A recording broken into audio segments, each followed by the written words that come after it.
আগামী রমজানের আগে অর্থাৎ ২০২৬ সালের ফেব্রুয়ারি মাসে জাতীয় সংসদ নির্বাচন অনুষ্ঠিত হবে। সেই নির্বাচন আয়োজনের প্রস্তুতি নিতে নির্বাচন কমিশনকে সরকার চিঠি দেবে বলে জানিয়েছেন প্রধান উপদেষ্টা ডক্টর মোহাম্মদ ইউনূস। আজ মঙ্গলবার ৫ আগস্ট রাতে জাতির উদ্দেশ্যে দেওয়া ভাষণে প্রধান উপদেষ্টা বলেন, এবার আমাদের সর্বশেষ দায়িত্ব পালনের পালা, নির্বাচন অনুষ্ঠান। আজ এই মহান দিবসে আপনাদের সামনে এ বক্তব্য রাখার পর থেকেই আমরা আমাদের সর্বশেষ এবং সবচাইতে গুরুত্বপূর্ণ অধ্যায়ে প্রবেশ করব।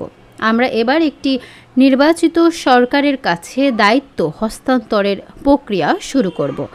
তিনি বলেন, অন্তর্বর্তী সরকারের পক্ষ থেকে আমি প্রধান নির্বাচন কমিশনারের কাছে চিঠি পাঠাবো, যেন নির্বাচন কমিশন আগামী রমজানের আগে ২০২৬ সালের ফেব্রুয়ারি মাসে জাতীয় নির্বাচন অনুষ্ঠানের আয়োজন করেন।